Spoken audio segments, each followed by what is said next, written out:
Good morning students. मैं doctor Anupama उज्ज्वल, government law college Sirohi. आज हम LLB सेकेंड ईयर में इंटरनेशनल लॉ में नया टॉपिक स्टार्ट करेंगे।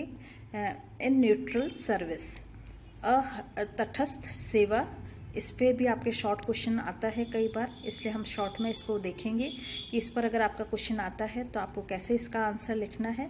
सबसे पहले हम देखेंगे कि अन्यूट्रल सर्विसेज क्या होती है, अनन्यूट्रल सर्विसेज क्या होती है, या अतटस्थ सेवा क्या होती है। अतटस्थ सेवा जो होती है, प्रोफेसर जूलियन स्टोन के द्वारा इसको डिफाइन किया गया है। Unneutral services is the duty of honour of persons in charge of neutral vessels और aircraft not by any act और conduct of their part of employ और वेसल्स और एयरक्राफ्ट फॉर ऑब्जेक्ट और purpose other than courage or contraband or breach of blockage, which may advance belligerents' interest of one state and injure the same interest of the opponent।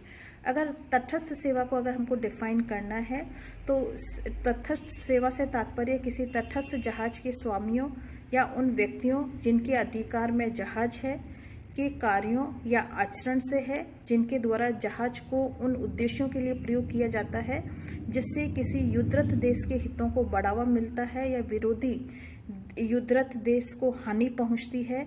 तो सामान्य तौर पर अगर हम तटस्थ सेवा को अगर हम देखते हैं तो सामान्य तौर पर तटस्थ जो जहाज होता है, जो समुद्री युद्ध में किसी भी प्रकार का पार्टिसिपेशन नहीं ले रहा है, उसका स्वामी या उनके व्यक्तियों के अधिकारों के बारे में यह बताता है और यह उनके कार्यों व आचरणों के बारे में कहता है। और ये कहता है कि उनके द्वारा इस प्रकार का कोई भी कार्य किया जाता है जिससे युद्धरत देश को किसी भी प्रकार का फायदा पहुंचता है या विरोधी युद्धरत देश को किसी भी प्रकार की हानि पहुंचती है, तो यह अनन्यूट्रल सर्विसेज की श्रेणी में माना जाता है और उसे निम्नलिखित अधिकार प्राप्त होते हैं। पहला अधिकार है, उन्हें यह अधिकार होता है कि जिसको इससे हानि हुई है उसे यह अधिकार होता है कि वो may stop such ships and remove the persons and the cargos.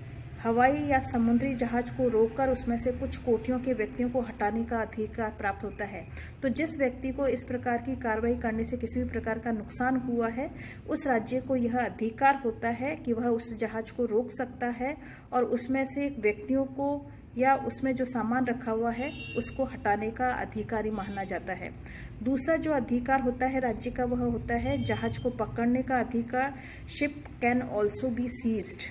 तीसरा जो अधिकार होता है, जहाज को प्राइज न्यायालय के सम्मुख प्रस्तुत करके उस पर निर्णय लेने का अधिकार। May be produced for adjudication before a prize court.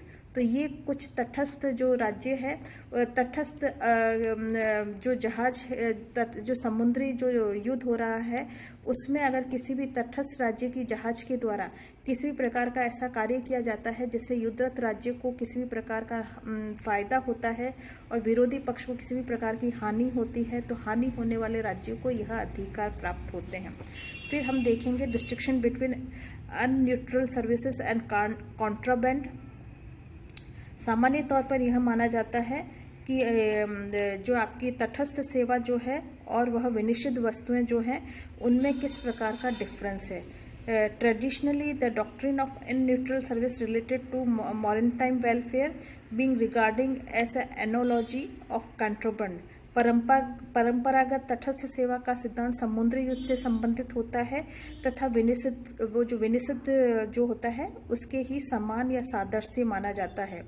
विनिषिद्ध वस्तुओं को परिवर्तन व्यापारिक विषयों के रूप में किया जाता है, उसका उद्देश्य लाभ को प्राप्त करना होता है, जबकि तटस्थ सेवा व्यापार से संबंधित नहीं होती है। जबकि इस प्रकार की जो सेवा होती है यह युद्ध से संबंधित ज़्यादा मानी जाती है। तो फिर है आपका unnatural service and hostile services में क्या डिफरेंस है। तटस्थ सेवा व शत्रु सेवा में क्या अंतर है। सामान्य तौर पर यह माना जाता है कि तटस्थ सेवा व शत्रु सेवा में कुछ समानताएं हैं और ज़्यादा जो है वह उनमें अधिक जो है समानताएं मानी जाती। तटस्थ सेवा व शत्रु सेवा में कुछ तो अंतर है, परंतु ज़्यादा अगर हम देखते हैं तो उसमें सिमिलरिटी जो है वो ज़्यादा पाई जाती है। Some points of difference between in neutral service and hostile service, although several similarities between two elements. सामान्य तौर पर जो शत्रु सेवा के कुछ लक्षण पाए जाते हैं, कुछ लक्षण हैं जो शत्रु सेवा में इम्पोर्टेंट माने जाते हैं। उसमें फर्स्ट है आपका तटस्थ जहाज का युद्ध में प्रत्यक्ष रूप से भाग लेना। अगर कोई भी अतटस्थ जो जहाज है जो वह अगर किसी भी युद्ध में पार्टिसिपेट करने लग जाता है, direct participation of the neutral state in war. दूसरा जो उसका लक्षण होता है उसका शत्रु सरकार के किसी एजेंट के नियंत्रण में होना जरूरी माना जाता है। Under the control of agent of enemy state. तीसरा है उसका शत्रु की सरकार के अधीन कार्य करना, it's being under the government of enemy state. और चौथा जो लक्षण है उसका शत्रु के सैनिक आदि को ले जाना अथवा उसके हित में कोई गुप्त सूचनाएं भेजने में संलग्न होना, carrying of armed force of enemy state और to send secret messages to interest of the enemy state. तो अगर वह आर्म फोर्स को कैरी करता है या कोई सीक्रेट मैसेज जो है उनको भेजने में अगर वह संलग्न होता है, तो ये जो चार एलिमेंट्स है ये सामान्य तौर पर शत्रु चरित्र के, शत्रु जो सर्विसेज जो मानी जाती शत्रुतापूर्ण सेवा है उसके माने जाते हैं। It 4 elements are present in unneutral service also. पर ये जो अतटस्थ सेवा है उसमें भी ये एलिमेंट्स पाए जाते हैं। अगर ये एलिमेंट्स उसमें पाए जाते हैं तो ऐसी स्थिति में it is assume a very serious form of form and the effect state acquires the right to seize the ships and its cargoes। अगर ये चारों जो लक्षण शत्रु सेवा में जो है ये अगर अतटस्थ सेवा में भी यह लक्षण पाए जाते हैं तो ऐसी स्थिति में यह मामला काफ़ी गंभीर प्रकृति का माना जाता है। उपयुक्त चारों बातें अतटस्थ सेवा में शामिल होने पर गंभीर रूप धारण कर लेता है और ऐसी स्थिति में जो प्रभावित युद्धरत देश जो है उसको यह अधिकार प्राप्त हो जाता है कि वह उस जहाज को गिरफ्तार कर सकता है और उसे उस पर लदे हुए सामान को जब्त कर सकता है। तो इस प्रकार अगर इस पे शॉर्ट क्वेश्चन अगर आपका आता है अनन्यूट्रल सर्विसेज पे या इसके अनन्यूट्रल सर्विसेज और कार्डबोर्ड में क्या डिफरेंस है, या आपका ये डिफरेंस पूछा जाता है unnatural service and hostile service पे क्या डिफरेंस है, तो मैंने तीनों ही शॉर्ट में आपको एक्सप्लेन कर दिए हैं। अगर इसमें से किसी में भी अगर आपका क्वेश्चन आता है तो आप उसका आंसर लिख सकते हैं। इसी के साथ ये टॉपिक भी आपका कंप्लीट होता है। थैंक्स।